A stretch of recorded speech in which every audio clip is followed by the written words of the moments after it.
Result announcement begins amidst reports of irregularities in rerun by-elections. Abducted Ekiti school children, teachers regain freedom.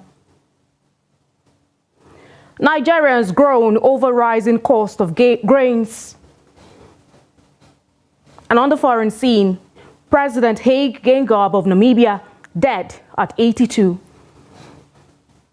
Hello and welcome to Trust TV News Update at this hour. I'm Aisha Salihu. Thank you for joining us.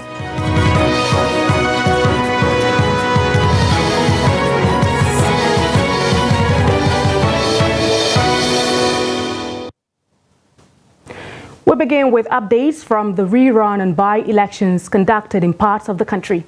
In a significant political shift, Faisal Abbas Likoro, the incumbent representing Kudan constituency in the Kaduna State House of Assembly, has lost his seat to the PDP candidate after Saturday's rerun election.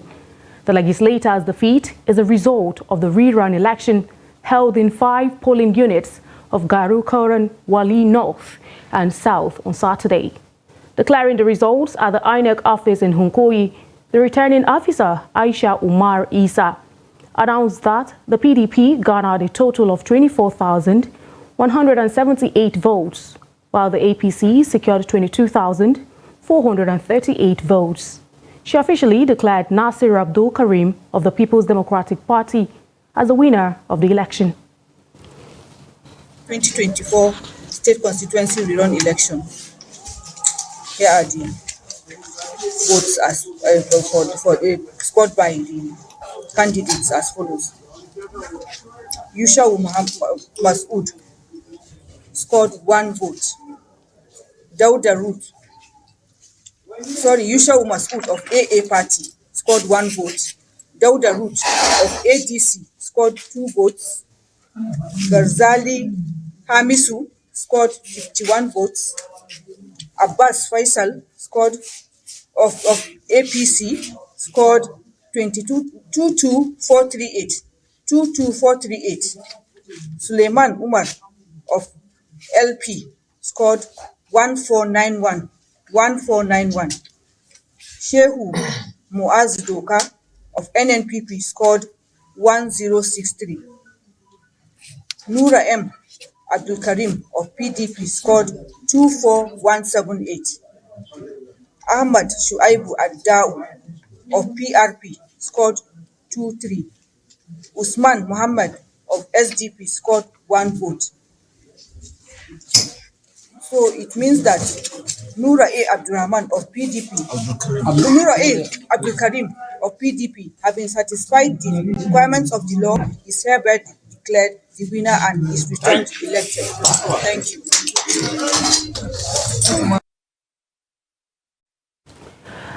Meanwhile, Musa Mahmoud Kalamu, the candidate of the People's Democratic Party, has emerged winner of the recent by-election in Mayo Belwa constituency, according to the Independent National Electoral Commission.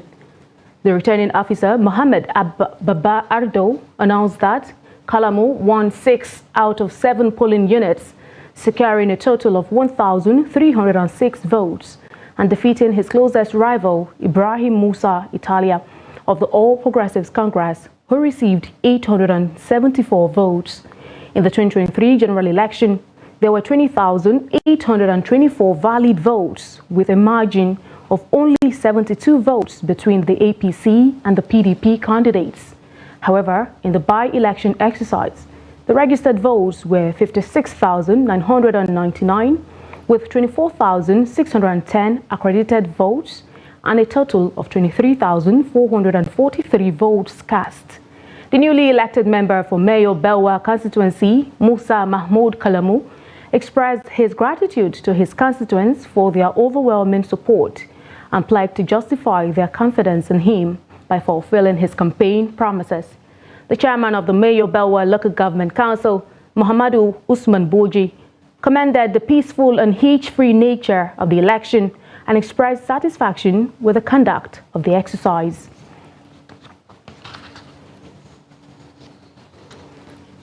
The Independent National Electoral Commission has declared the candidate of the All Progressives Congress Fuad Laguda as winner of the Surulere Federal Constituency 1 by-election.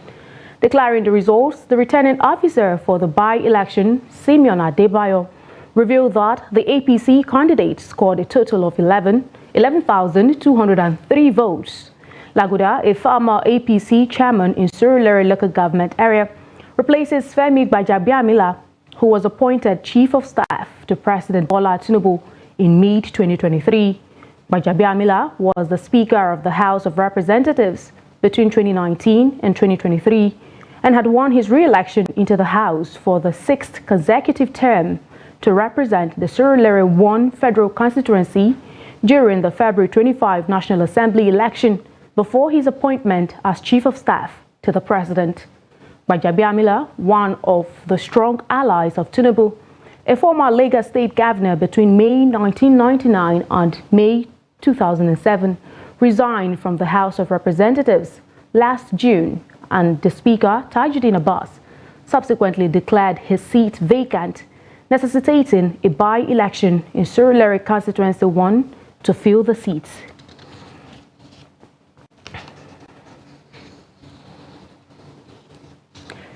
The Independent National Electoral Commission has declared the candidate of All Progressives Grand Alliance, Amakoromo Weikomo, as the winner of the Yenagoa Constituency 2 rerun election held on Saturday.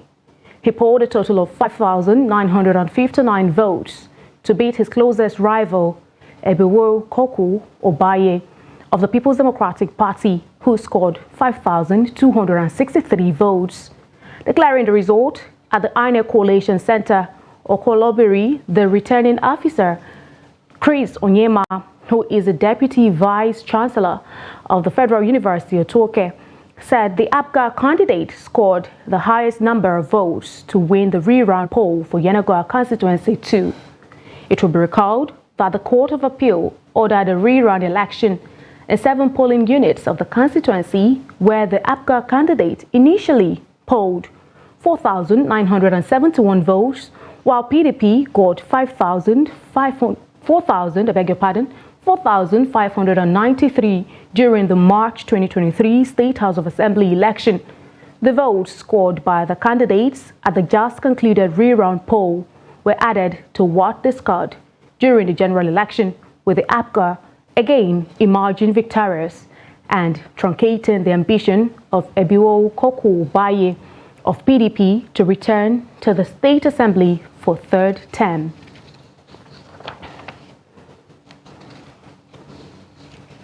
And now to matters of security. Troops from 114 Battalion Rear of 6th Brigade Nigerian Army, in conjunction with other security forces, have rescued 4 kidnapped victims from a mountaintop in Taraba State.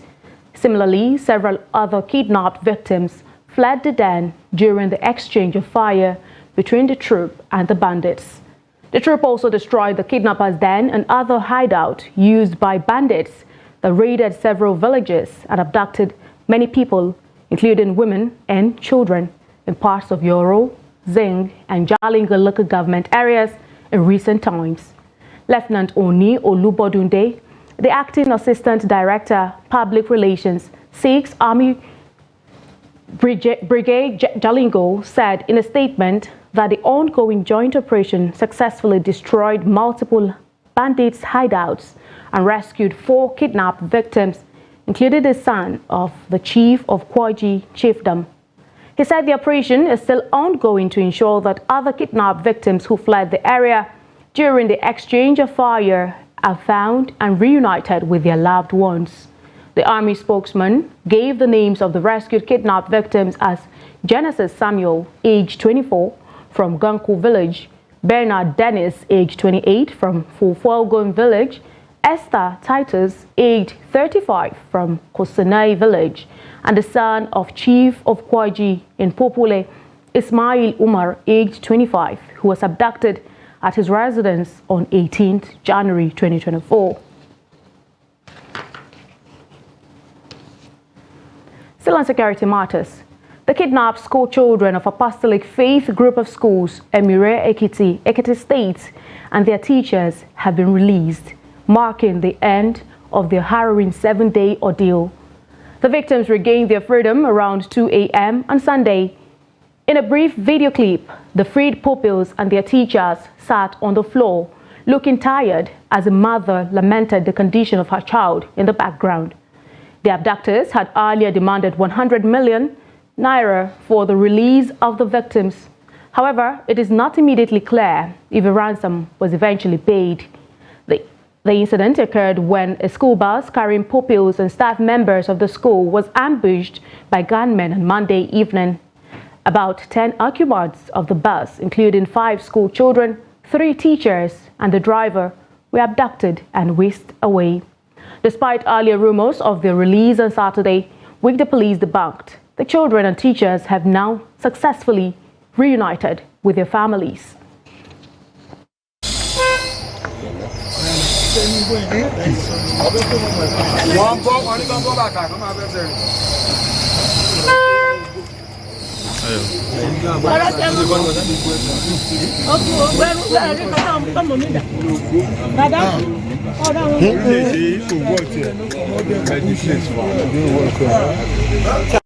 Residents of Jalingo in Taraba State have expressed dissatisfaction over the escalating cost of grains, especially maize.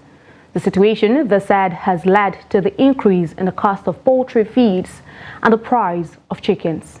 Now the report. According to residents, the increase in the prices of grains in Jalingo main market is deliberate to create artificial scarcity. All food items are going up now, beyond masses. And this raising of food items, I put it is deliberate. It's from the hoarders. They bought a bag of maize at the cost of 10,000, 20,000. Rice, 10,000, 20,000. 2-3 months, they raised it to 50,000, even 60,000 per bag. So it's beyond common man. You can't afford that. If you go to the market today, the price you get for a commodity probably will be lesser. By tomorrow, it has increased. I don't know what is happening. All these things, the government are there, our politicians are there. They are not helping matters. So we want the media to tell the government that this is what is happening. People are suffering. People, especially the poor masses, we are not finding it easy. Mary Bulus is a food vendor in Jalingo. She stressed that a chicken that cost 4,000 naira last year is now being sold for 6,000 naira. According to her, she can no longer afford to buy the number of chickens needed for her daily business. They should come to our rescue, at least do something about it, because it's no longer getting funny. If some can afford, some people cannot afford it. So they should look at the side of those who cannot afford it and do something about it. Stakeholders in the sector said subsidy removal and other economic reforms by this government are responsible for the surge in price of grains and livestock. They also said that producers in rural areas are finding it difficult to transport their produce to the state capital. Still, we are still managing. With all these calls, people that are coming to buy. We are calling on them to come to our aid now. There is many plans that we used to. We are putting it on ground so that to see government, we are appealing to them several times. We are appealing to them. I hope that they are going to listen to us. We have more than 1,000 poultry farms here in Jalingo, but almost 700 were closed. Maintaining it becomes impossible because to make it functional, you must employ workers. You buy poultry feed. The only poultry farm that are existing now is house poultry farms that contain only 30 to 50 chickens. Nobody in the whole Jalingo that can have 2,000 chickens in his poultry farm. And if there's any, let him come and say it. They have called on government to introduce price control mechanism to prevent this usual hike in prices of commodities. You're watching the news update on Trust TV. Still ahead. Despite fierce competition, Alewa remains the go-to sweet in Kaduna State. More news when we return. Do stay.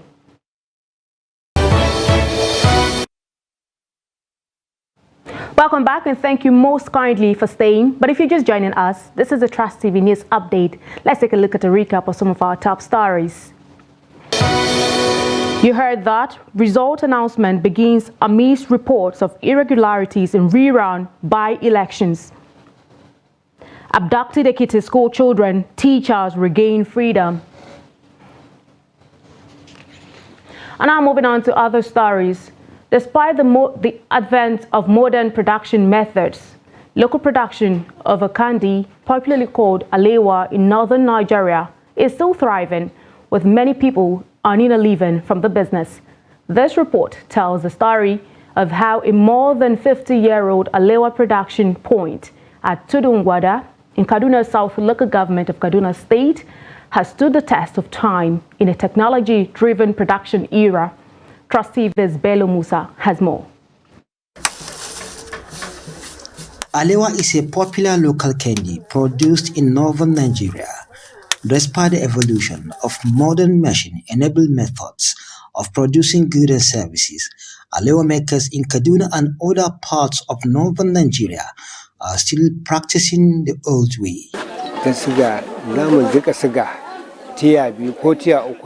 We put 2 or 3 measures of sugar in the water and also measure the amount of water needed. Boiling the sugar is the high point of alewa production. Before the water boils, we put lemon inside, which is the main ingredient that makes the alewa.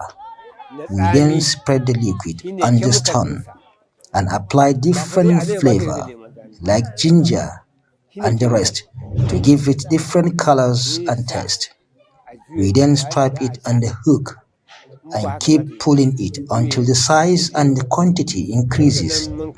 Then we remove it and put it inside a nylon. It stays in the nylon till the next day.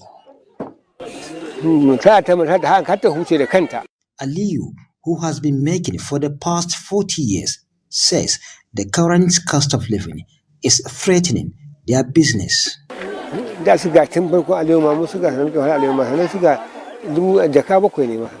I started the business 40 years ago, we would buy a bag of sugar at the cost of 1,400 naira. But now, we buy a bag of sugar at more than 60,000 naira. Before now, you will see more than 100 workers and buyers here, and we used to start work from morning till night, exhausting more than 10 bucks in a day.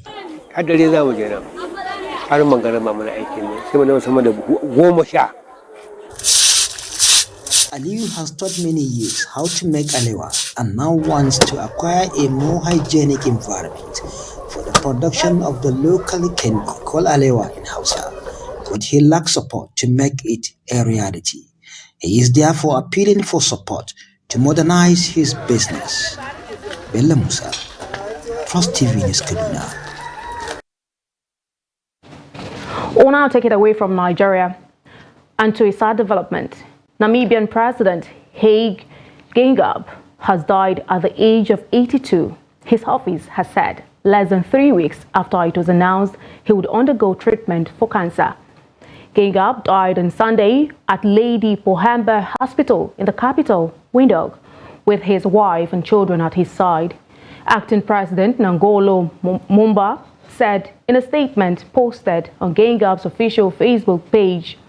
Mumba said the Namibian nation has lost a distinguished servant of the people, a liberation struggle icon, the chief architect of the constitution and the pillar of the Namibian House. Geingob's office announced last month that he had begun treatment following the discovery of cancerous cells during a routine colonoscopy and gastroscopy. The announcement did not provide details of the African leader's diagnosis or prognosis, but said he would continue to carry out his presidential duties. Geingob, who also served a 12-year stint as prime minister, had a history of health problems that preceded his election as Namibia's third president in 2014. And in sports, the Super Eagles will take on Bafana Bafana of South Africa Wednesday for a place in the final of the 2023 AFCON in Cote d'Ivoire. Kickoff time is 6 p.m. at the Stade de la Paix in the northern town of Bourg. South Africa scored Cape Verde 2-1 on penalties as both teams could not be separated after extra time.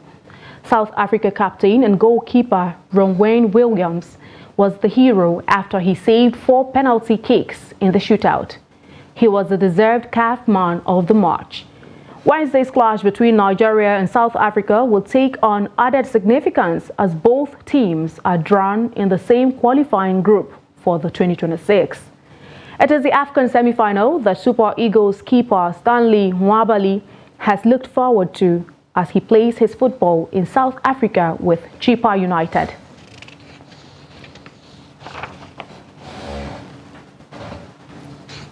And that brings us to the end of the news update at this hour. But remember, you can always follow us across all of our social media platforms and also join our YouTube live stream for more news, programs, and documentary. I'm Aisha Salihu. Thanks for your time. Join us again.